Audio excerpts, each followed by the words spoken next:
Oh, sorry. Okay, everybody, good morning. This is John Haller. Somebody just give me a thumbs up or say, hey, I can hear you in the chat. We're going to do a live update today. I'm in California and I don't have the best setup. Uh, I had a choice in my stepfather-in-law's office to do it in front of a window, but it looks to the east and it's sunrise and I wouldn't go blind trying to look at the camera. So we're going to do an update today. We're going to talk about the Middle East. I'm going to be joined immediately by Brian Schrauger. He has some time limits, so we're going to talk about things going on in Israel and elsewhere. And then also, excuse me, Mark Sutherland from the UK is also going to join us.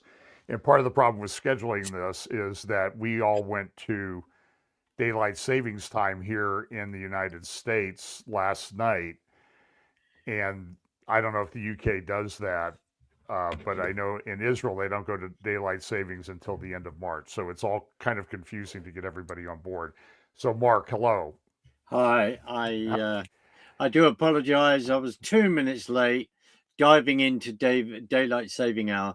Good to see you and good to see you, Brian. Thank you. Yeah. Likewise. So I have Brian Schrauger. He does prophecy update for Tipping Point Ministries, and you want to go and subscribe and watch that. It's very good. And I think you also have a Substack too, don't you, Brian? I do, but I don't use it. I mean, I have it because Tipping Point is built on Substack. Their website, endtimes.com, is a Substack-based website. Okay, and Mark also does regular reports at the Sutherland Report. So I'm going to just get a little bit of housekeeping for me out of the way. I'm in California. Wednesday night, I think it's 6 p.m. I'll be doing a live prophecy update with Brandon Holdhouse and Tom Hughes at Rock Harbor Church in Bakersfield, California. Next week, I have some interviews, minute to midnight. I have a live roundtable on Wednesday, March 18th at 7 p.m. Eastern Time. And then the 20th through the 22nd, I'll be at Harvest Life Calvary Chapel in Las Vegas for their prophecy conference. And I can't remember what it's called, with, I think, Pete Garcia, Billy Crone, Tom Hughes, Kurt Reed. I think that's it. But anyway, so if you want to catch those. So anyway, I'm going to start with Brian. Brian lives in Israel. And I just want you to tell me what this is like, as I've sort of watched this. And as I try to gather news and information for my updates, it seems like this has been going on for about a year. But I think when I look at it, technically we're in day 9, right? Yeah, you were mocking me earlier today when I told you I was war weary. You said, Brian, it's only been 9 days. I thought, well, true. So anyway, tell us a little bit about what's going on, and then we'll get into some of the details about the back and forth and the attacks and that type of thing. In terms of just living here, I'm in South Jerusalem, southern half of Jerusalem, and we get sirens going off here, and there is an app now that tells us how much time we've spent in the shelter over the last 9 days, and we are up to 7 hours roughly in the shelter. But it just comes. It was coming anytime, day or night. And the thing is, your body gets kind of tense. You go to bed thinking, okay, well, I have to wake up to this, and it's hard to get even go sound asleep. And then when it does go, when the siren does go off, it goes off. Everyone has it on their phones now. Even if your phone is muted or doesn't have an app, it will go boom, boom, boom, boom. Start shaking, and you have an alert. Israel's able to break through to everybody's phones, and they do.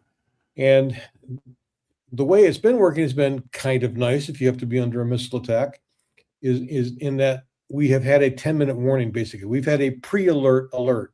So if it's the middle of the night, you can get up, you can put on your trousers and your shirt, and even go to the bathroom, and then wait for the alert. And when you get that alert, when the sirens go off, you've got 90 seconds to get to shelter. And where I live, that's 55 steps down. And our building has a really nice big shelter, and well, nice for as far as shelters go. And I suppose we probably get 40 or so people in there, maybe more. Children lay down on mattresses in the back, and their parents play with them, and they play games. And the rest of us, if it's the middle of the night, we're tiredly looking at our phones, doom scrolling, seeing what's going on. We do have internet in our shelter, which is very, very nice.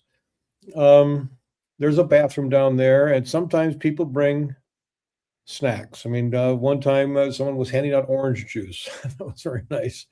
So and then we wait, and then we're told we can go back upstairs. And if it's the middle of the night, you try to go back to bed, but you can't go back to sleep for, at least I can't, for maybe an hour or so.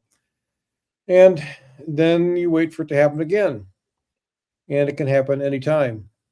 So anyway, that's kind of what it's like psychologically, and it affects everybody differently. We have difficulty sleeping, difficulty working, difficulty concentrating.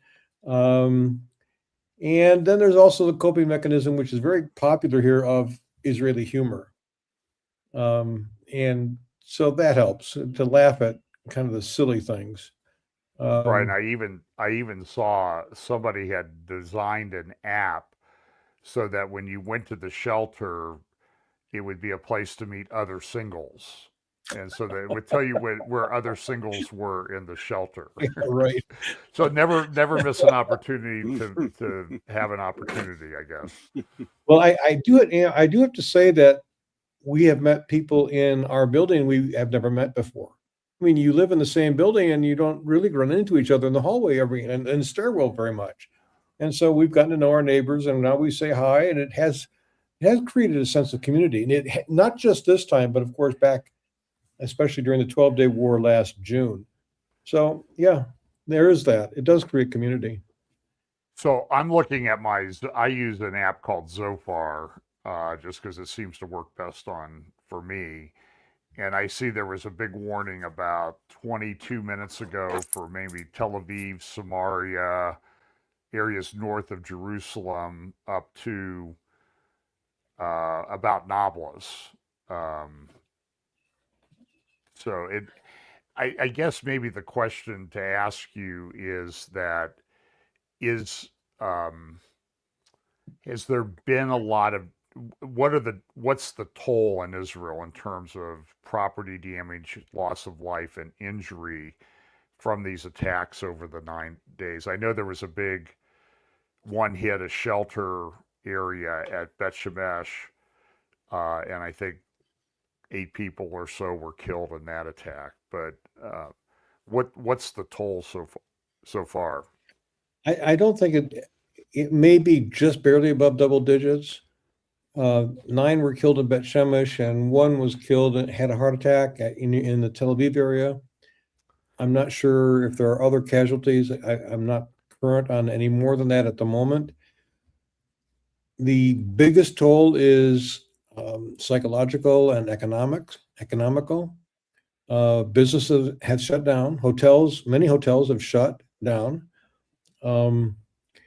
And until a couple of days ago, people weren't even shopping, but Israel did reopen or allow businesses to reopen a couple of days ago. So people have actually been flocking to the mall, always knowing where the mamad is, which is a shelter, right?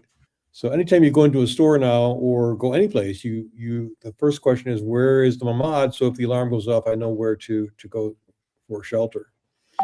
So it's a psychological impact more than anything. Now, that's in terms of everyday Israelis.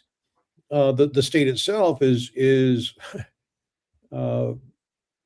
it has an enormous economic cost in terms of waging the war. Billions and billions of dollars are being spent to wage this war, and nobody here resents that, but it is a reality. So, I'll just give a shout out to Nicole. You can go to Nick Jan, her YouTube channel. She does live updates. Sometimes, with all due respect, Nicole, they're a little bit chaotic because she's doing it in a home with 3 teenagers, and But she was out walking in the old city yesterday, and she was in the Christian and Armenian quarters of the old city, and her husband grew up there, and so she knows everybody there. But everything was closed. I mean, there was Yeah. maybe a couple grocery stores open, but all. I mean, she says you can't even buy coffee. I guess, Yeah. which is a national disaster. Well, even the Arab quarter is closed because they've shut down access to the Dome of the Rock, the Temple Mount, for Arabs during Ramadan. They're up there by the thousands every night to pray, and they're not allowed up there now. Oh, really? Is that because of the war, or is that just because of Ramadan and the tension? The war mainly. It's just if there's a siren that goes off, they don't want Israel doesn't want to have a bunch of people up there that are open or that could be hurt. And I so think it's mainly the war. didn't one missile warhead or something, because maybe explain to people what happens is that when an Iron Dome or David's Sling or the new Iron Beam shoots down a missile, it doesn't vaporize the missile. It breaks it into pieces. Big pieces used often. Yeah, and these are very, very large missiles. Yeah. So I guess the question is, is there an estimate there as to how long this is going to go on with the war with Iran? We keep hoping it's going to not go on much longer, but with Trump sending over a third air carrier, I call it the Bush 2, USS Bush 2, Bush 1, excuse me, USS Bush 1 is now on its way here. It looks like we're going to have war for the next several weeks. Now, on the other hand,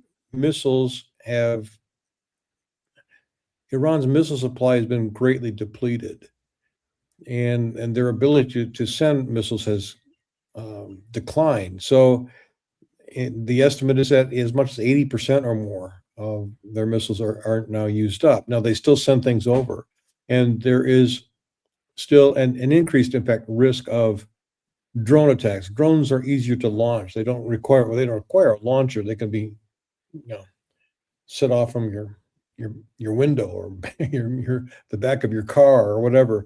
You don't need a launcher. And there again, has been when it's a drone, you have much longer lead time for when they're coming in, right? Well, unless they're coming from Lebanon, and they're going from Lebanon into the north, then you have to detect it, and you have very little time to get to a shelter.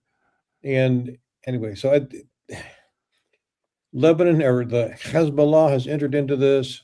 Israel's hitting back hard. Another reality here, just what it's like to live here, is that day and night we are hearing jets roaring overhead, and some of them are like, lately we've heard a lot of the tankers seem to have a direct air flight path. Their flight path was right over Jerusalem, and these are the ones that are refueling the jets that are on the bombing operation. So we hear them all the time. And then if we have a pre-alert, even if we don't have an alert for Jerusalem South in our specific location, we hear interceptions. I mean, we hear them from basically all across the country, all the way to the coast, because it's up in the atmosphere. And so the sound travels and it's boom, boom, boom.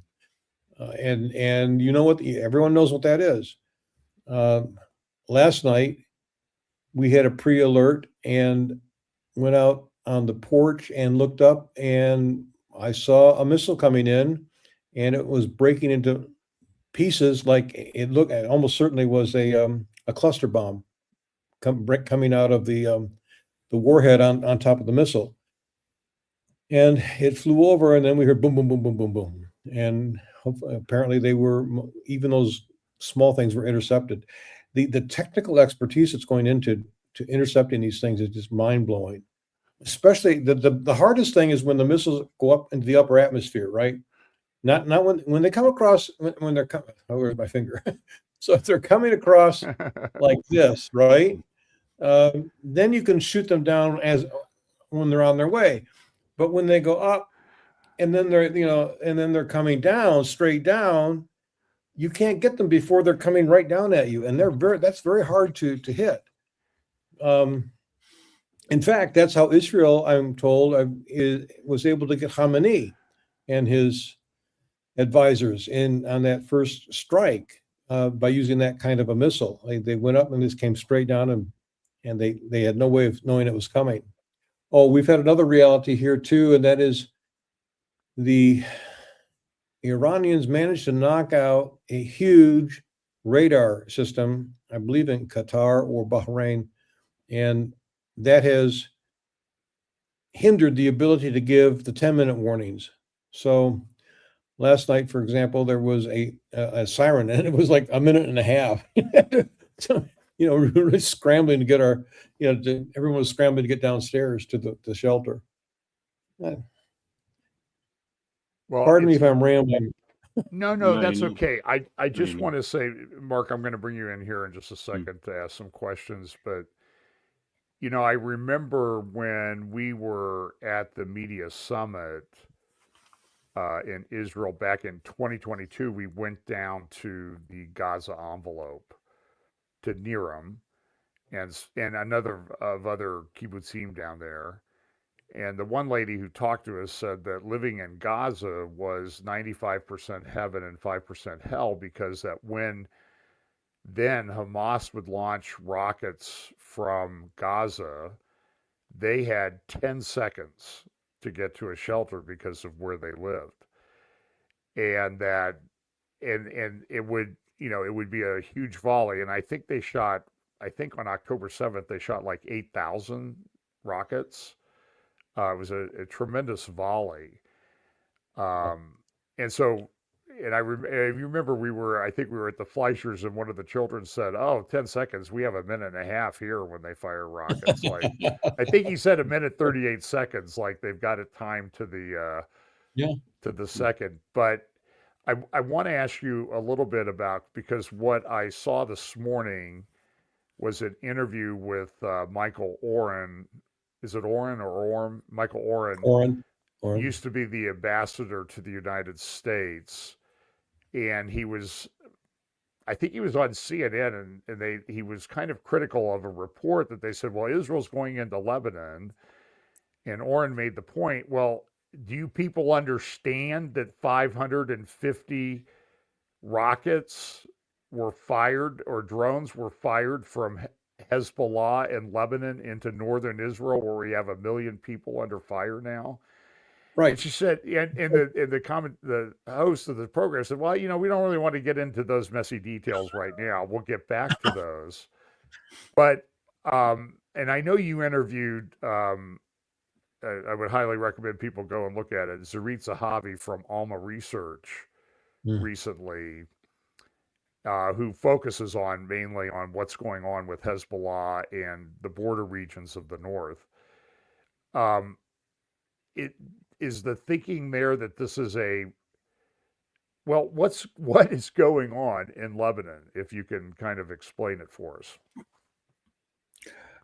Basically, what's happening is the IRGC sent officers to put pressure on Hezbollah and basically take over, because Hezbollah did not want to join in this. They've been too diminished by Israel's attacks in the past. And so in the first few days of the war, they weren't doing anything.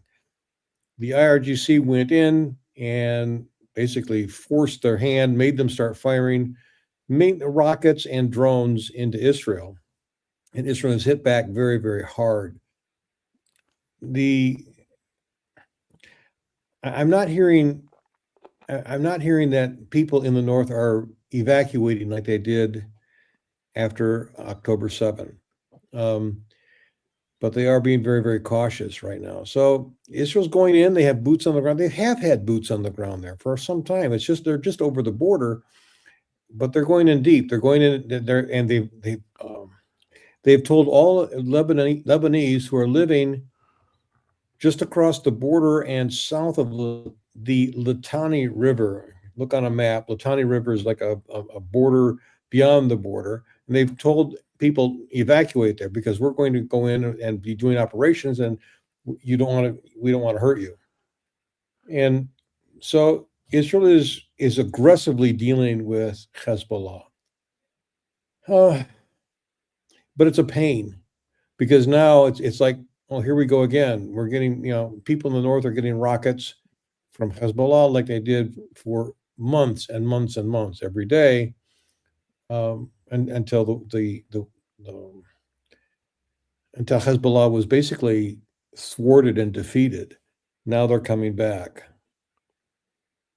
Yeah, but in a very limited way. Very limited. I saw that they had told people to evacuate south of the Litani River, which really isn't that far away. I mean, if you're in Metula, I think the Litani River, it's like a little valley that it goes through, I don't think it's 2 miles away. So it's not like it's a huge buffer zone in some parts of the border region. But I also heard they were telling people to evacuate large sections of Beirut and to expect that there would be devastating attacks. It's really hard to keep up with all of this. So I'm going to shut up for a minute and let Mark and Brian have some back and forth. So have at it, Mark. John, thank you. Brian, it's great to see you. And I know I said a few days ago when I'm sending a message out going, hi, how are you? And you said a comment that frankly made me cry, in the fact that you stated that people in Israel, Israelis, are prepared to go through this to see Iran free. And I can find myself welling up again. And the reason being is that you and I, we're sitting down having this conversation, and like when we're messaging other people, are you okay? I have tried to do that. And it's not about interviews because it's humanity. And that was very humbling when you said that. And this is the point when I said to Nicole the other night, I just said, my head is spinning with all the information, but I know I've said to you, but I haven't got rockets flying over my head. And this isn't, in a way, when we sit down and have these conversations, I feel as though, is it a bit like voyeurism when we're privileged to be able to talk to you from the outside? But this is the reality on the ground. This is what people are facing, but also to then encourage you and the rest of Israel. And of course, we have a responsibility in what we do say. And your resolve, the mental attitude that Israelis have, I just feel is totally and utterly off the charts. And I don't think I look at my own country and the stupidity going on with here, and Brian, that John and I stood at when you're talking about Lebanon, we stood at the border last November. And again, just to hear that, this is humbling when people are talking about when they had to evacuate. And it's just the seriousness of this after all that everyone's been through since the 7th of October 2023, dealing with Gaza, dealing with all of that, and to encourage everyone to say, if you're not praying about the situation and Israel, then please do so.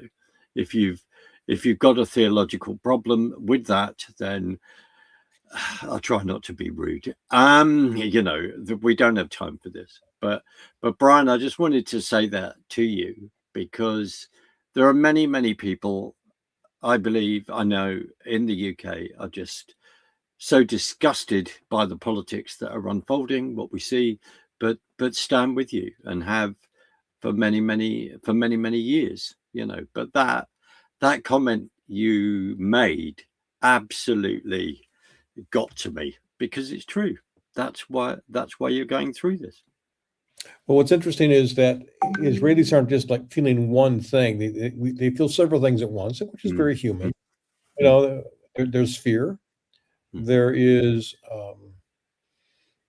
weariness, and there is cautious optimism. Yeah. And there's a sense that we are doing what we have to do. Nobody likes this. The other thing that I find very intriguing is that because we went through this after October 7 and for 2 years, and then last June with the 12-day war when missiles were flying in and we were running down to the shelter, that experience prepares us, you know. Difficulty prepares us for other difficulties. So when we saw the buildup of coming, when we knew that war was coming, there was a sense, oh, here we go again. But, you know, it's not unfamiliar. It's not the unknown. For us, it's known. We know what we have to do. We know we can survive it. We know the routine. And that makes a big difference. We've had friends who were here and kind of caught here when the war began. One friend, literally, I mean, several people just fall apart. You know, they had no idea. From afar, they could look at it and it wasn't a big deal. But suddenly here, they were just completely freaking out and they've gone bent over backwards to get back to their home in the States. So we've had people trying to get home and others who have been trying to get back to Israel, where Israel's their home. A lot of people have been stranded. I have a good friend with Bridges for Peace, Ilse Strauss, who was in South Africa visiting her mother, who's very ill, and she got stuck. And her story of coming back is very typical. She thought maybe she would have to go back, fly into the Sinai. And no, it turns out she went to Athens, but she didn't have a passport to go to Europe. She cried, said, I don't care, let me on the plane. They did. They didn't care. They let her in, you know, and then she was able to catch a flight back. So it's very, it's been a challenging situation for people who don't live here, and for those who do, but are stranded. Oh, by the way, you all met Tricia Miller, did you not, with camera when you were here? Yes. Tricia is here. Tricia was here with the tour group, with the Robert Stearns tour group, and several hundred women, and all but 2 of them have left. And Tricia is still; she's decided to stay. So she's at the King David Hotel, which is not a bad place to stay if you're stranded. No. Brian, that's the other thing, isn't it? Israel is the only country where a war starts and people want to get back into. Absolutely, they fly to go home. Yeah. And I think I was going to say, I think that's really, really important to say when we're discussing the mental. I just got a message from Jonathan Feldstein from Genesis 123 Foundation, who was doing a root and branch conference meeting in Georgia with Marzi, who is from Iran, ironically, and he's trying to get back home. He's like, I want to get back home. How do I get back home? And what do I do in the meantime? I want to be with my family. So you're right. It is kind of unusual that the Israelis abroad, when this happens, they want to get back home. Absolutely. Yeah. But John, Brian, doesn't it just show you, especially again with the propaganda and the media war that we've all been trying to fight and play our role, large or small, in since 7th of October?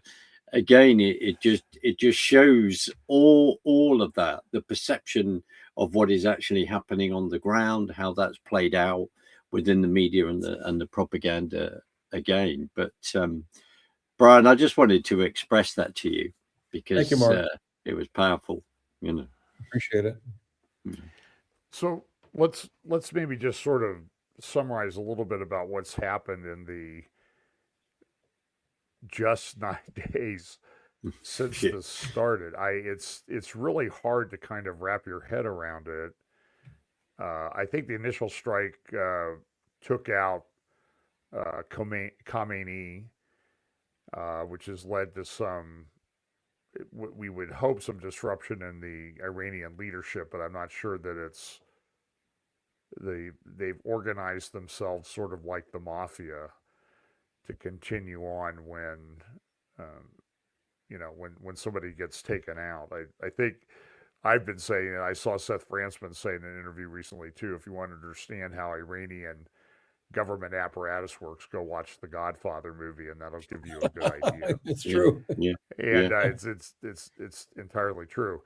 But there's been a lot of missile exchanges. The interesting part, and maybe Brian, you can address this, is that the for the really for the first time, really for the first time, Iran directly attacked a number of Arab countries. I mean, they've attacked. There's been missiles launched to Cyprus. Although I think those were drones from Hezbollah in Lebanon, I read this morning. But they've done a little bit in Jordan, but they've attacked Saudi Arabia, Bahrain, Qatar, United Arab Emirates, and I don't know how many countries have been attacked. It's approaching a dozen, I think.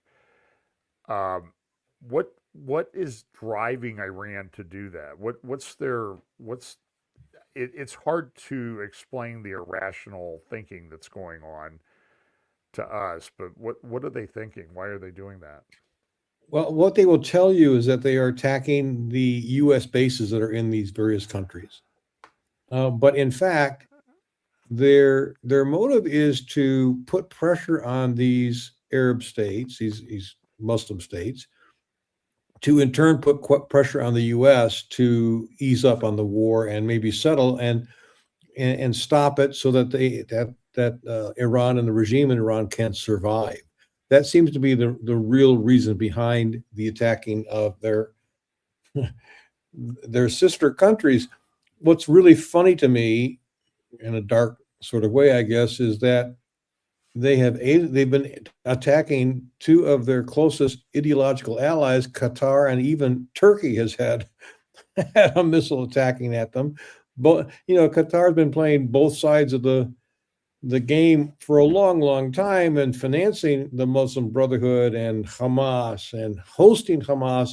Turkey is hosting Hamas, and Erdogan, of course, is waiting to swoop in the first chance he gets. So if Iran is in fact neutralized, at least for the time being, Erdogan is just he's at the doorstep. He's ready to step in and kind of take over that empire building objective. In this case, it would be the Ottoman Empire coming back as a caliphate. So that seems to be the motive anyway. Well, it's interesting. I mean, they're going after Dubai, and I get that, but this is having a huge economic impact on Dubai. I mean, I've seen pictures of some missiles or drones striking the Dubai airport, which I believe is the busiest airport in the world because it's a transit hub, and just completely the crowds of people crushing the counters to get out of Dubai, and some people saying the whole Dubai experiment is now over. The tranquility that they sold is gone, and maybe forever. So that's a huge economic impact. One thing that's go ahead. I'm sorry to interrupt. But one thing is it looks like it might be doing is it's pushing these countries toward Israel. And saying, look, Iran's objective was to push these countries in such a way that they would convince the U.S. to stop the war. And it's having just the opposite effect. It's pushing them toward the U.S. and toward Israel, not because they're pro-Israel so much as they realize the real strength in the region is not Iran. And so as Iran gets weaker and attacks them, they're actually aligning themselves more with the U.S. and with Israel, at least not ideologically, but at least with respect to the power. Well, it is sort of being viewed as an opportunity to expand the Abraham Accords, maybe in a way that nobody had expected. Yeah. Because the Saudi, I mean, if we go back to the ancient past, like 2 weeks ago, the Saudis were saying, don't you, I mean, really, I mean, the Saudis were saying, don't you dare use our airspace or our bases or anything like that. And then one missile or one drone hits Saudi Arabia, and they're like, we're all in with you, United States. You do what you need to do and use anything you want. that kind of changed dramatically, quickly. Yeah. Mark. I was going to say, there's another angle, isn't there, from the spiritual battle that we are in, and the wonderful Mordecai Kadar has just done, I think last night, just put out a 7-8 minute presentation. I think I've sent it to you. I hope, John, I'll send it to you, Brian, where Mordecai was then, with all of his expertise of many years, was just reminding us of the ideology of seeking, if we destroy everything, then the Mahdi comes back, and then we have our complete paradise. So I thought it was a really, really important, very, who might say, absolutely most every word that he says is so important. But I thought it was a really important reminder of two things that are working out and how that's working out. Brian, what are your thoughts on that? Oh, I have a lot of thoughts on that. I'm glad you brought it up, Mark, because for a long time I have seen this as a so-called, if you will, battle of the gods. Yes. And Khamenei and his regime were pushing Allah and the Mahdi coming back and their Messiah, and they were fulfilling the will of Allah to wipe out the Israeli people, to remove Israel, to annihilate it, to take it off the map, to push it back into the ocean, yada yada. And it's very clearly always done. All the sermons, it's Allah, and Allahu Akbar, and which means Allah is greater. And in the end, no, he's not. The God of Abraham, Isaac, and Jacob has strengthened his troops. He's blessed them. And of course, all of this happened too. I just love this. It happened on Purim, or right as we approach Purim.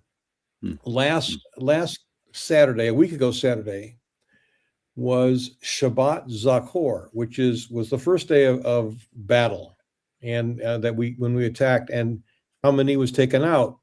Well, in synagogues across the world that day, the required reading out loud was from Deuteronomy 17, which was Moses admonishing the people to remember what Amalek did to them and wipe their memory from the earth. And Zachor is Hebrew for remember. And of course, that ties in, and Shabbat Zachor always happens right before Purim, the Feast of Esther, because Haman, the villain of Esther in Persia, also Persia, which is Iran, Haman was an Amalekite. And so he was taken out. And so on the very same day that Jews around the world were reciting and praying and being reminded of the obligation to remove Amalek and his memory from the earth, Khamenei is defeated. The God of Abraham, Isaac, and Jacob clearly has won the day over the God of Islam.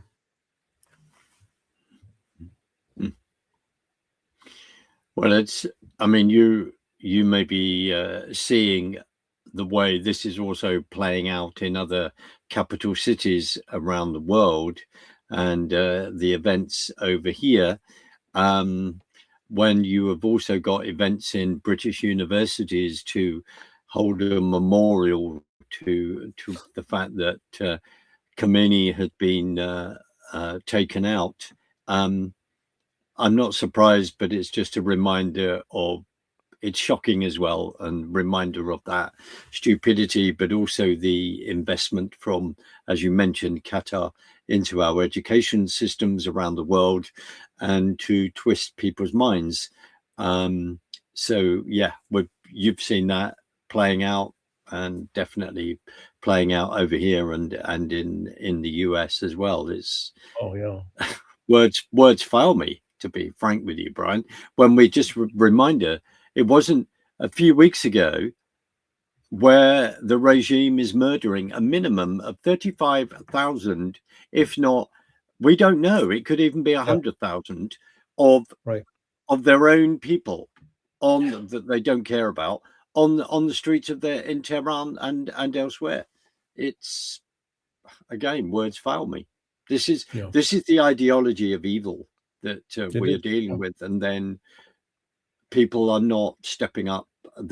Haven't they? The left have been, on the 1 minute they're on the streets, stop, pro Palestinian, but they have not been on the streets to point out what's been happening in Iran with their own citizens and that genocide that they have undertaken. Brian. Yeah, in fact, the more people were killed in Iran in those few weeks than were killed by Palestinians have been killed by Israel in 50 years of conflict. And nobody said a word. It was crickets all around the world. Crickets. No, the silence was astounding. So, yeah, there's a lot of hypocrisy here. It's kind of mind blowing. So before you leave, Brian, in a little bit, I want to address a couple of issues with you.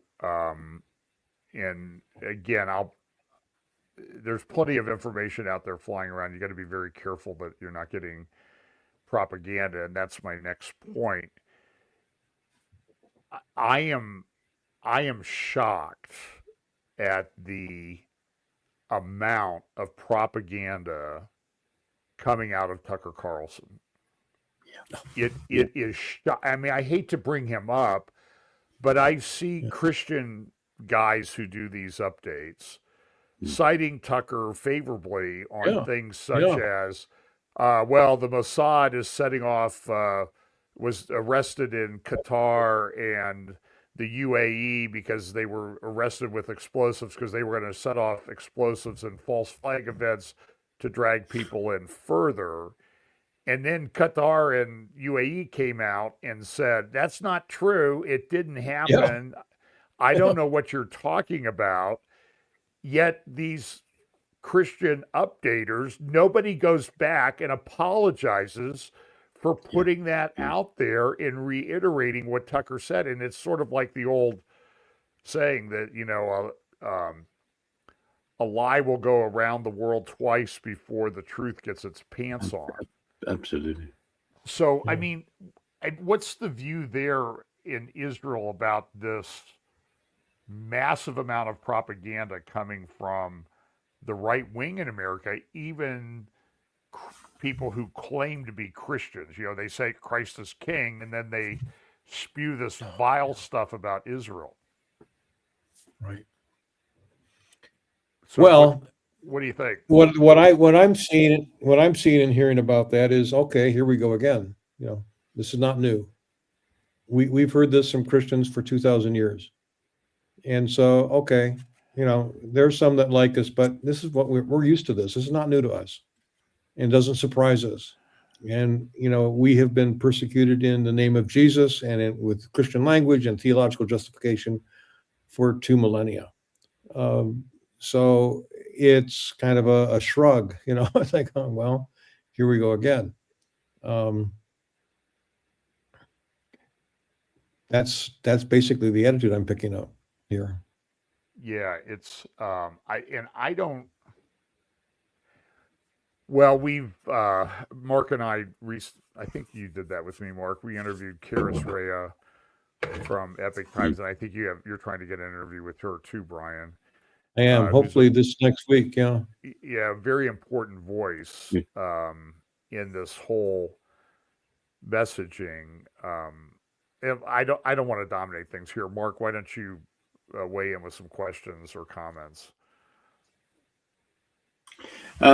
Brian, it's again where John was just referring to how the IRGC has organized things in regard to if Khomeini, the leader, is then taking out and breaking it down. Other people, of course, in Israel, elsewhere, have been breaking it down in regard to the provinces in Iran and the control of that, and with leadership then going, with the missiles then firing off, because the leadership is gone, it's then giving, inverted commas, power and control to people that are left on the ground to then fire whatever missile is willy-nilly all over the place. Is there more of an understanding where you are of the actual political structure, and are we see certain things on the internet? Are we seeing the Iranian people taking action to say, no, you know, he's gone, we want our country back, so to speak? Are you seeing any of that? Is there any chatter along those lines? I hear a lot of calls for it, but I'm not seeing any evidence that it's actually taking place. I don't think Israel is yet seeing a structure or a movement that is a cohesive movement from the grass level roots coming up to go against the government. We all want to see this. Israel wants to see it. Trump clearly is asking for it. Netanyahu is asking for it. Step up. And we are trying to create, Israel and the U.S., we are trying to create conditions for this to happen, but we can't make it happen. So for everyone who prays, this is definitely something to pray about. Yes. That Yeah. that the right people will rise up, the right people, and replace this regime with something that is not going to build nuclear weapons, that is going to be just, that is going to be basically have Judeo-Christian values, whether or not they're Judeo or Christian. And by the way, there are Christians. There are a lot of Christians in Iran. Yes, there is. So we need to pray for them that as God leads, they will rise up. Brian, when you're saying that, and brilliant, we're discussing prayer. Is there any other points that come to your mind that to help people to pray in this situation at the moment? I don't know that I have anything that's especially profound. What we need are the things of course, you'd pray for. We need, Israelis need moral and psychological strength, right? And to persevere. And we need freedom from fear. We need physical strength because we're so tired. And then of course the big thing is just when war broke out, men and women across the country in their 40s and 50s were being summoned up again, pulled away from their families, and put into positions of responsibility within the IDF and all kinds of roles. And this is having a huge impact on the culture, and has and will even so for probably a generation. The psychological, spiritual impact of the trauma of that going back and forth. Families are struggling, and there has been a distinct increase in despair and suicides among those who come back from serving. So, and there again, so pray for their spiritual well-being. Brian, you couldn't have said it. You couldn't have said it better. I'm reflecting. I'm thinking in America, my dear friends over there, hear me. I'm applying also this to the UK. Is for us to get on our knees and understand even more of what the reality of this, Brian. You know, the reality of this. When you're saying, with respect to your dear friends who are trying to get out, I respect that. But this is the reality that Israel has lived with a minimum from 1948, if not beyond. We don't have time to go through that history. This is, I'll just say it again, this is the reality. This isn't voyeurism. We have an amazing privilege to talk to you like we do with other people. This is not a hobby. This is real. When we're commenting, giving an update on this, giving an update on that, and I know John works so hard to bring the news and bring an assessment. It isn't voyeurism. It's actually our way of being able to stand with you and a good reminder of what we need to be praying about, etc. in this situation. Brian, thank you. Ben, thank you, Mark. So, Brian, let me ask you this. That's true. I'm sort of watching what's going on, and I just want to see if this is a feeling in Israel. It seems like when we're in the midst of this, we don't really have time to sit back and say that had a supernatural aspect to it. Mm. But is the thinking in Israel that some of the stuff going on Oh, does have and the success that it appears that Israel and the United States have had? very, very much so. Yes. Yeah. No, it very clearly so. I have heard people who would not normally say this, that we're living in biblical times and we're seeing God act, and Yeah. that's remarkable, right? He is It's kind of acting. interesting when people in the land of the Bible say, I think we're living in biblical times. I think Yeah. that's kind of the point we're heading towards. Yeah. Right. But these are people who are not inclined to think in terms of Bible prophecy or even speak in those terms publicly. They would not normally do this. But there is a very keen sense that God is blessing Israel's efforts, just like he did with Joshua, going in to conquer the land. He didn't just go in and blow everyone away. We had to go fight. And just as in the days of Joshua, we're having to go and fight now. And with the risk has been huge. The risk has been huge. But we've gone ahead and acted. And again, it's like Esther. Esther risked her life to go to the king because he could have had her executed when she wasn't invited to come before him.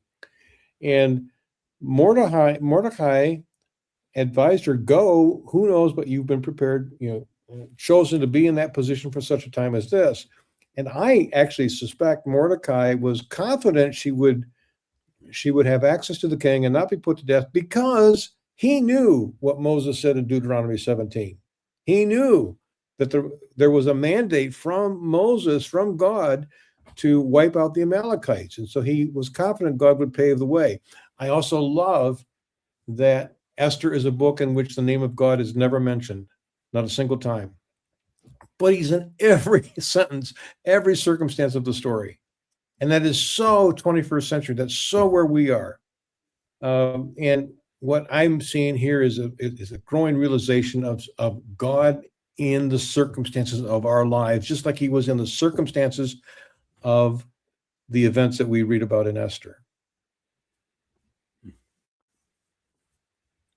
Wow. How do we, let me just make a recommendation. In the show notes, there are some links. This is on the YouTube show notes. I'll post it on Rumble and put notes in there later today. But there's an article that has really made the rounds. I've posted it on Facebook, Brian. I know you've been sharing it by a Twitter account. She claims to be evangelical Christian. I'm not sure who she is, but her work is phenomenal. I mean, really is. It's called Insurrection Barbie. The Twitter handle is @DefiantlyFree, which I find both of those to be some of the most interesting Twitter handles and account names around. But she posted something recently about the infiltration of Russian propaganda into the MAGA movement on the right in America. And Mark and I did, it was almost a year ago, Mark, that we did that interview with Trevor Loudon. We'll have to repeat something like that. We'll have to do that where again. we talked about the Red-Green Alliance and that type of thing. So Insurrection Barbie has done a phenomenal job of sort of collating all of this information. So what are your thoughts on that, what Insurrection Barbie brought up about how this is really a Dugin, Alexander Dugin, Russian propaganda operation to divide the American right ahead of the elections? I think she's spot on. And I read that article just this afternoon and was blown away by it. I think she has accurately identified the ideological agenda to disrupt and disorient evangelicals in terms of basically taking the Bible at face value and replacing it with well, if you will, a replacement theology perspective of the Bible in part, but it is a she sees it coming from something I think called, she's not anti-Catholic, but she said there's something called Catholic, I think, integralism. Is that right? Integralism, yeah.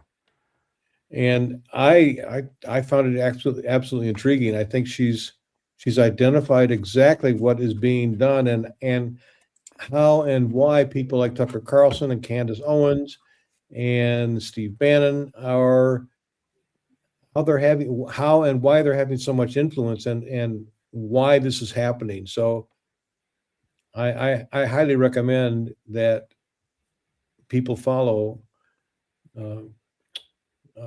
Insurrection Barbie. What's her handle again? At Freedom. At Defiantly Freedom. Yeah, Defiantly Free. Yeah. No, she's remarkable, and she does actually does live broadcasts often on Twitter as well, on X. Yeah, I mean, I struggle to get one a week or two a week, maybe. I know. And she's out there like, I don't understand how somebody is that productive, or maybe it's a team. I don't either. I mean, it's amazing. But I'm also seeing some articles today too that are building on what Insurrection Barbie has brought about and really going after people on the American right, Steve Bannon, Matt Gaetz, who's with One American News, and they just completely flipped against Absolutely. Israel, and that it's shocking to watch. And there are a lot of these people. Michael Flynn, I think, would be another one that I have a lot of questions and concerns about. They kind of have a connection with Peter Thiel, which brings in the AI stuff, and I mean, we're in a very. Am I wrong in thinking that we're sort of in, I would call it remnant time, where the circle is getting very small? Oh, I think so. It's not. It's just. It seems like I'm all alone. It's it's just a very small circle that you're in. I have, you've heard me say this before, but we live in days, you say this, when it's very difficult to discern what's true.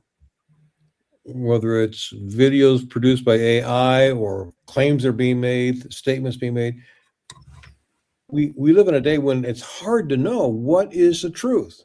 And we're hearing deception from voices that use language that we like. You know, if as evangelical Christians, we're hearing these people use Christian lingo and language and arguments. How do we discern the truth? Do we have to be intellectual giants to be able to know what's true and what's not? And I think there is a canary that we all have in the coal mine of life.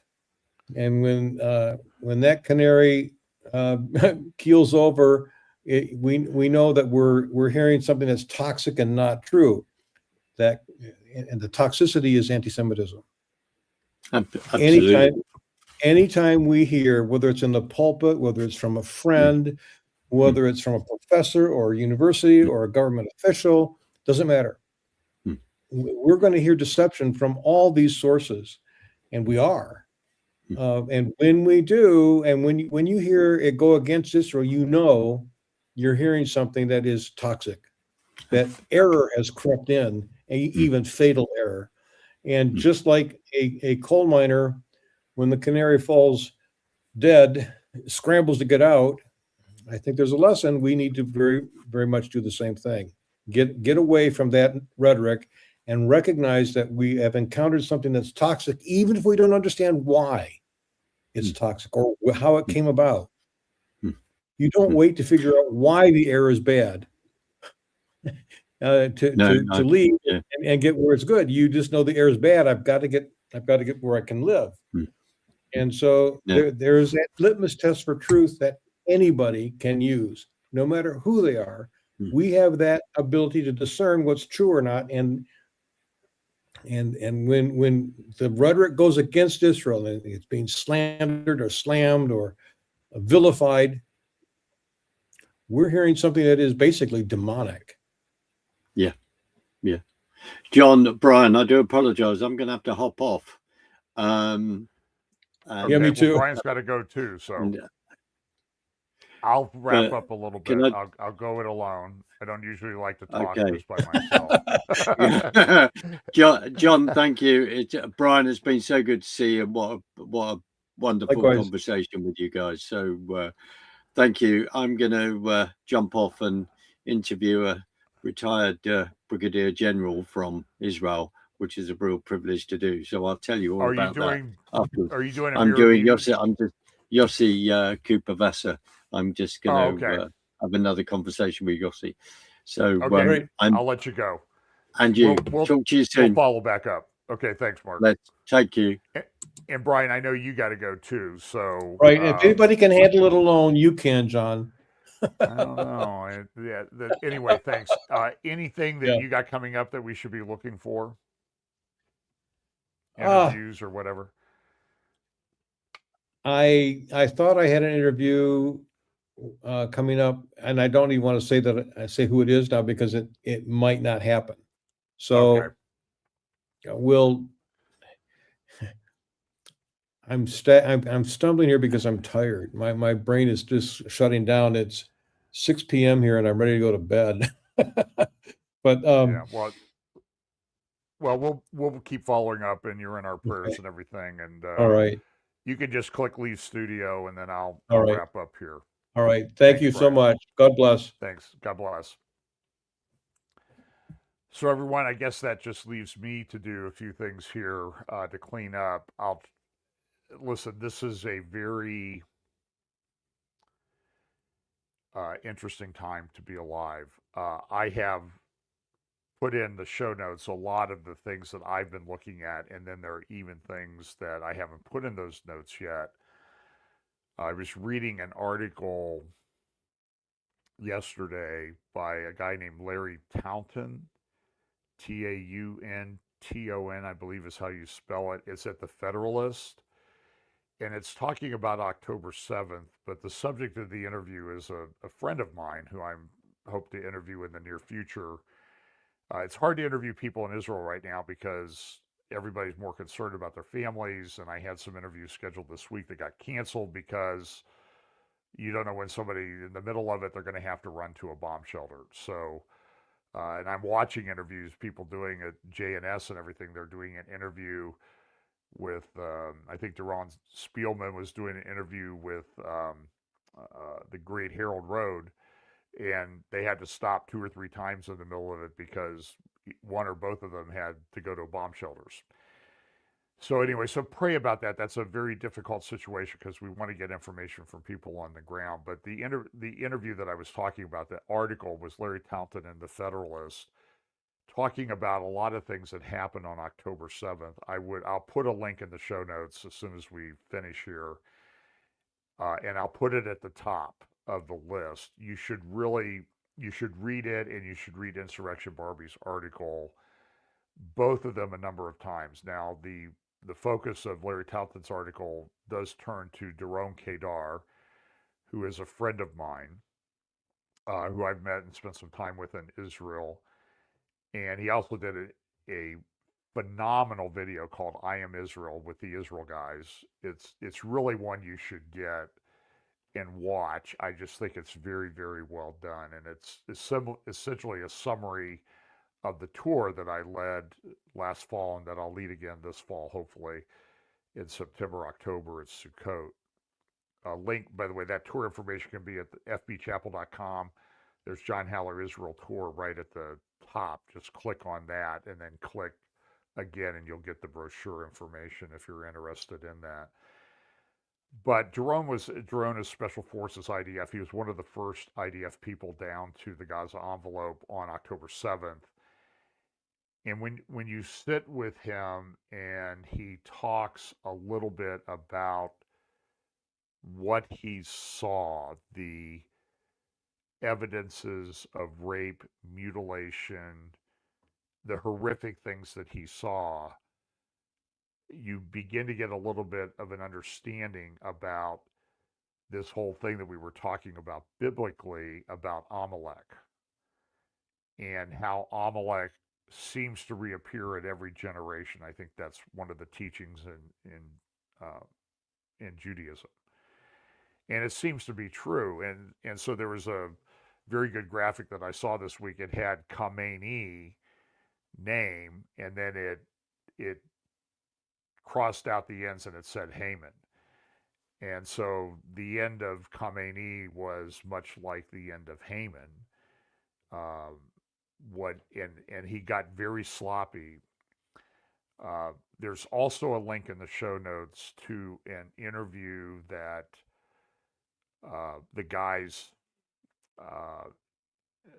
that from the UK, another one of the great channel names, Triggernometry, they did an interview of a couple Iranian experts this week, and one of the points that the one of the persons from Iran was making is that we need to understand that this is a very, very much a spiritual and religious war that's going on.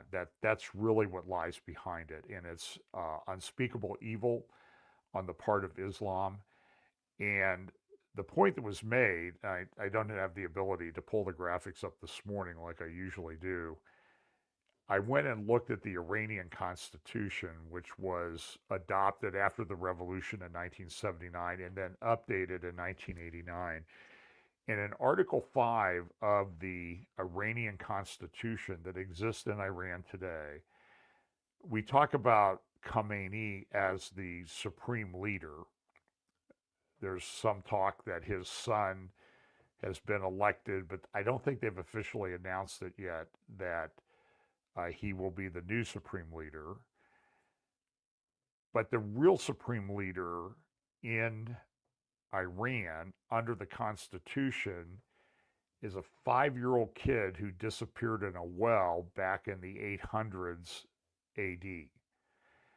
And he's in, I think it's Khorasan. There's this well where it is believed that he will re-emerge as the Mahdi. He will re-emerge in a time of absolute apocalyptic chaos. So Christians with proper eschatology, we don't believe that we will cause the end times. We believe that those things are going to happen and God's going to direct those things as he sees fit. But the differences in Shia Islam is that they think that by creating this apocalyptic Armageddon type scenario, they can bring about the time for the Mahdi to reemerge. So in some sense, the attacks on Iran, they're fine with, because this is causing the chaos that they want to bring. And I think that mindset, though, is what's led them to attack various Persian Gulf region countries like Saudi Arabia, Bahrain, Qatar, United Arab Emirates. I think even Kuwait has been attacked, and because they're trying to cause this massive disruption. So the question is right now is where's all this going? And you will get a lot of different information, a lot of different conclusions and arguments from people. So one belief is Trump is playing 5D chess. I don't agree with this. I'm just saying what some people are saying. Trump is playing 5D chess. We took out Maduro in Venezuela, kind of got control over the oil coming out of Venezuela, and that some think that the oil control is what's really behind this war with Iraq and control the oil flow through the Persian Gulf. And part of that is because the lack of oil, China needs oil to survive. China doesn't really have its own oil and gas. And so this is diminishing China. Also remember, there were reports of Russian and Chinese military transports taking unspecified equipment to Iran. There's pretty good evidence that what they were taking to Iran were air defense systems, and the United States and Israel took those air defense systems out almost immediately. Now there's a sort of satellite-based, I can't remember the exact term. I think there's a link in the show notes to it, that they're able to get coordinates on missile launchers. And it's satellite, and they gather this information, they bring the missile launchers out, they launch a missile, they get the coordinates, and boom, we go after it right away. So the question is, they may still have a lot of missiles, but they're running short on missile launchers, which is why it keeps going down in number. But it's still a big problem when you talk to people in Israel that, well, you're not getting attacked as much today as you did 5 days ago. Their response is, it sure doesn't seem like it, because it's still a huge burden, because they just launch 8 or 10 missiles and the whole country goes into bomb shelters, and it's incredibly disruptive to life. I have a friend, Nicole, Nick Jan is her channel, and she was saying yesterday, we have been told that if you have a place that you work where there's a shelter, a bomb shelter at work, you should go to work. That was today. But the schools are closed. And so everybody's like, well, wait a minute. If both of us work, what do we do with our children? We can't leave them at home. The schools are closed. And it's very, very difficult and disruptive to regular life in Israel. It's somewhat chaotic. So you need to pray for the people there that they'll be able to work through these things of life. But I will say so we talked about Trump. Trump is playing 5D chess. Other people, for example, I see channels saying the U.S. and Israel are getting decimated. I think this is propaganda, but they say, well, back in the Gulf War, we saw the pictures of the cameras on the missiles, of the missiles coming in, and we're not seeing that now. That means it doesn't exist. It's not happening because Israel and the U.S. are decimated and they're not being able to keep up. And so we live in this world where propaganda is just absolutely shoved down our throats all the time, and it's hard to take a step back and try to look at it. So that's why I'm tempted to do a live update every now and then, but my goal is to try to be correct when I talk about things and not necessarily be first. Because if you go too quickly, you're probably going to get some things wrong. And I don't really want to have to spend a lot of time going back to correct what I've said. So that's why I'm sort of a little reluctant to do the live things right away. Other people, that's, if they want to do that, that's fine. It's just, that's my thinking and why I do that. But this has been a stunning, amazing week. There's a great article in the Financial Times. I'll make a mental note. I'll try to remember to put that in about how they took out Khomeini. He really wasn't in a bunker. He was, I believe, in his home because he felt like, well, they'll never come after me. And now from a Bible prophecy standpoint, what does all of this mean? And the answer is, I think we're in a very strange area. For example, we have certain prophecies that we think are still to be fulfilled. Ezekiel 38 and 39 would be one of those. And I don't think we're there yet. But so I'm just going to talk from the way I'm sort of thinking and analyzing things. So we know Persia is in Ezekiel 38 and 39. So some people will take that and say, well, nothing's going to happen to Persia. It's not going to change or anything.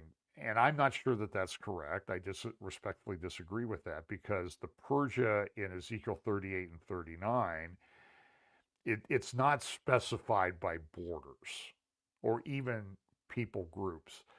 This is one of the issues we have in how we interpret Bible prophecy. For example, Ezekiel looked at, he was given this vision of this great war that happens in the latter days, and he described certain regions that will come against Israel in those days. Persia, Togarmah, Gomer, Meshach, Tubal, Push, and Kut. Or Cush and Put. It's early here. And so some people say that when he said that, he was describing the ethnic people in those regions. And so then we should trace where those people went over history to find out who will come against Israel in the last days. And I and a bunch of other people do not think that that's correct, that he was describing the geographic region of Persia, the geographic region of Put, the geographic region of Cush, the geographic region of Magog, Meshach, Tubal, Togarmah, and Gomer, as those who's in that region in the end days. Whoever's living there at that time will come against Israel. I think that's the proper way to look at it. Another example, thinking off the top of my head, where there's some controversy in our community, and by the way, I was talking to Tom Hughes last night. I'm going to be recording some things with him in a couple days, and then we'll be together at Bakersfield on Wednesday night. But the one thing we said was nobody agrees with anybody else on how this is working out, and that's fine. We're at a time where it's very chaotic. It's very difficult to figure out how these things are going to unfold. So I think that we need to be kind of humble about it. But nevertheless, I believe that the geographic region as it exists at the end times is what's being described. One controversy would be the prophecy of Obadiah. Some people say prophecy of Obadiah has been fulfilled. We don't have to worry about it. But it talks about people that live in a place as the eagle. I believe it's a prophecy about Edom. And I think it's a prophecy that I personally believe is tied to Ezekiel chapter 36 about people who occupy the mountains of Israel. And when you go to Israel today, you go to the mountains of Israel, this is very interesting, the biblical heartland. I've been places that Jewish people who've lived in Israel all of their life have never been, to biblical sites, clearly established, no question biblical sites like Shem and others. They're not allowed to go to, or if they go to them, like I did on my tour, you want to go to Joshua's altar, we went with some other groups to share costs. We got on a bulletproof bus and we went in to Mount Ebal to Joshua's altar under a armed IDF guard. And when we got out and we're walking around the site there, and a little bit of a hike from where the buses were to the altar, there are drones flying around. There was a drone tracking me for like a couple 100 yards as I was walking. And that's fine. That's security. That's people were watching out for us, but it's the nature of the situation. And so when we tie this to Obadiah and Ezekiel 36, Obadiah says there's going to be this great judgment of Edom. Now, I personally believe that's the people who identify as Palestinian Arabs today, because they come from that region. They, even in their own history, they say that. Some people say that prophecy has been fulfilled. I personally believe that that's a mistake, that I think this is one that we're living right in the middle of. And people say, well, the Edomites are gone. They're completely destroyed as a people. But if you look at it from an ethnic standpoint, that's correct. But if you look at it from a geographical region standpoint, like I believe, it's still a prophecy that's in play. And that one is definitely in play. Ezekiel 36 is the same way. So, and by the way, the Palestinians tie a lot of their history to Edom. We're the Edomites. And so the issue becomes, for example, some Orthodox Jewish rabbis teach that Edom is Western culture, civilization, and Christianity. And my point to them was, sort of looking for Edom in all the wrong places. Why don't you look for the Edom that's right under your nose? If you look at it from a little bit of a different interpretive grid as you're looking at scripture. So that's my view. I don't think that people that disagree with me are heretics. Right now, there's tremendous disagreement within the Bible prophecy community over the prophecy of Elam in Jeremiah chapter 49. My view, and a lot of others, we're discussing it back and forth this week, is that this restoration of Elam is something that happens and is tied to the beginning of the millennial kingdom, when Elam will be restored. A lot of people don't agree with that, and I think that's, again, I think that's an error. I don't think that makes him a heretic. It's just that interpreting prophecy can be very, very tricky. And then you also have, for example, the prophecies in Ezekiel 36. I've talked a lot about this one again, and I may do that as on one of my talks in Vegas coming up in a couple weeks. But the prophecy, it talks about the fact that I'm going to send you out into the nations because you've disobeyed, you've played the harlot. It's a common theme in the Old Testament. And I'll disperse you to the nations. I mean, it comes out of Deuteronomy. It's in Ezekiel. It's a common theme. But then it says, I'm going to bring you back. And I'm not going to bring you back because when you went into the nations, you played the harlot. But I'm going to bring you back because I've made this promise to you, this covenant with you about the land. And I'm going to bring you back because my holy name is at stake. It says in Ezekiel 36. And when they come back, it says, and then I will give you a new heart, a heart of flesh. And then you will know that I am the Lord.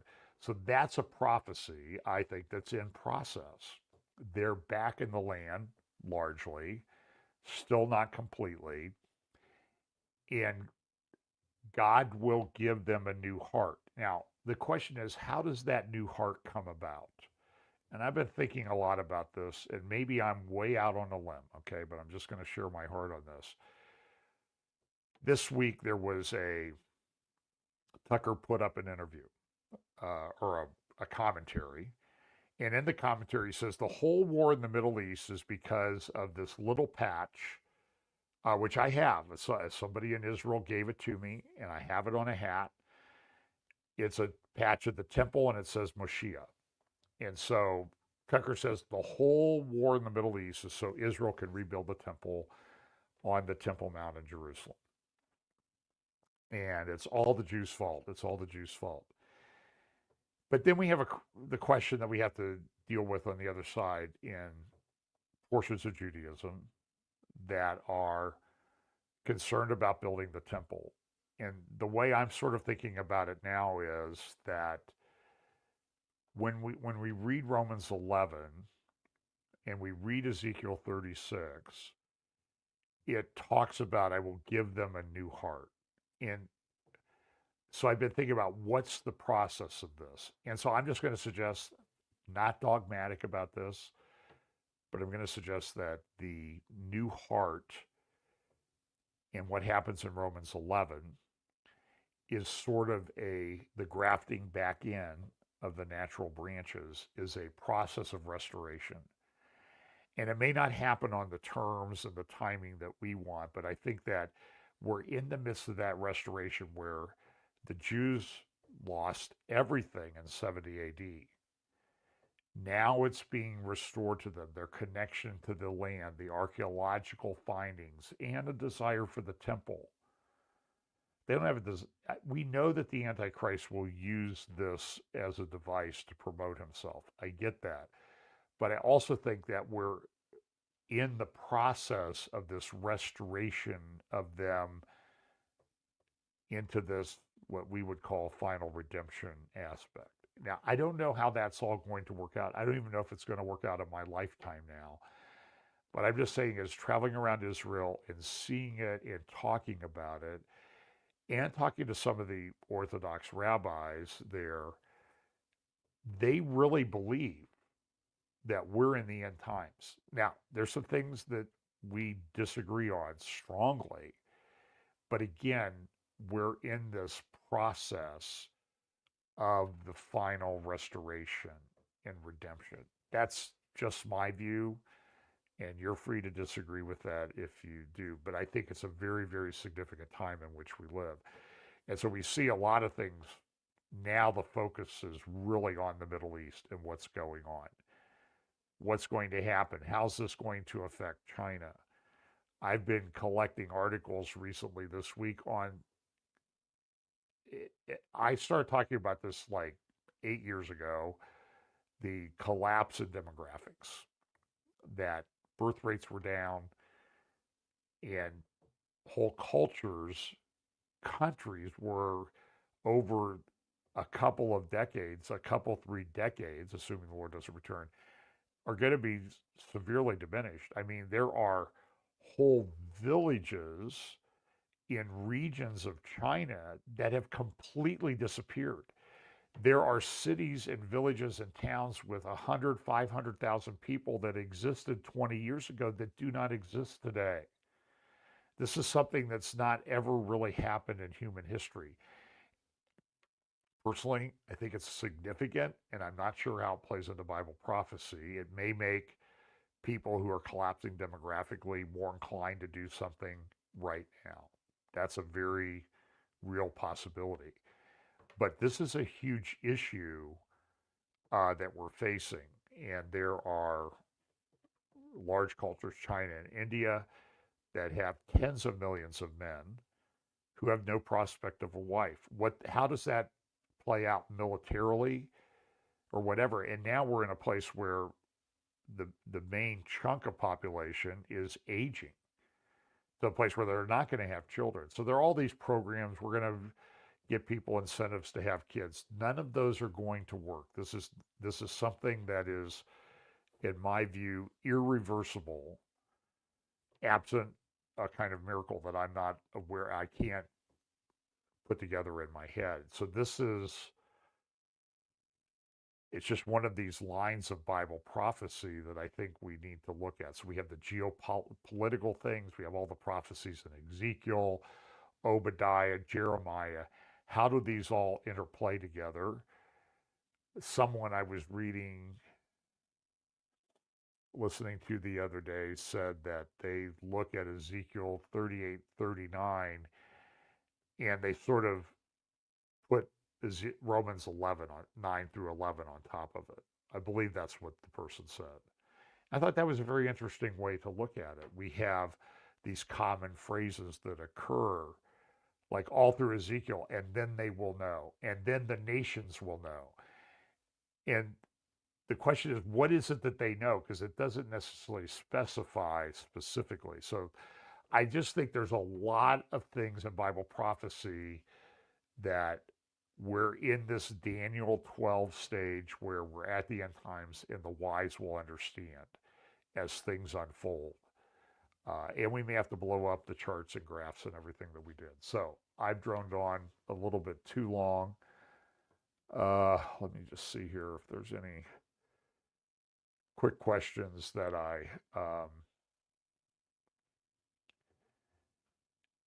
let's see.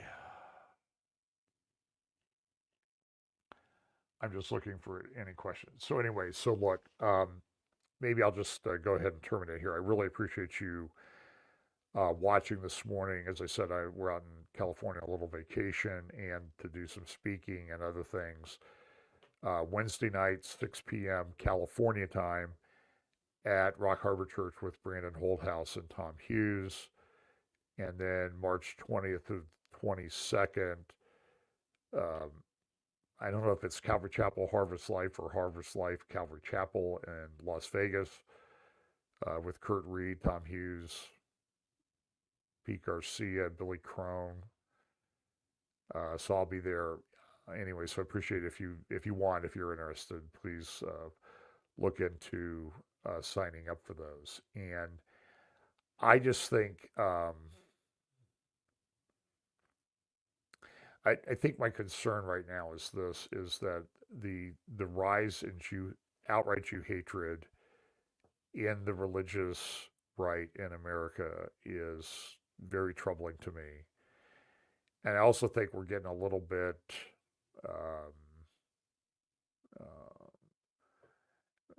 there's a lot of arguments going on within the Bible prophecy community, and I hope we can do those in a godly manner. We're going to disagree. I mean, that's part of this process that we're in, trying to understand and make sense of the times in which we live. And Daniel seems to indicate that it's going to be a process. people will go back and forth through the book, and the wise will understand, and the wicked will never understand. So the people, sadly, like Tucker and others, they're never going to understand. They may be gone. Pray for them. I would say they're very irritating, so don't pay attention to them if you want. But we're in this process, and it's going to be kind of a messy process until the Lord returns. But God is faithful. It's all going to work out according to his plan and to his glory. So anyway, thank you. Like, share, subscribe, and I'll be back at Fellowship Bible Chapel next Sunday. We'll talk to you then, if not before. God bless. Thank you very much.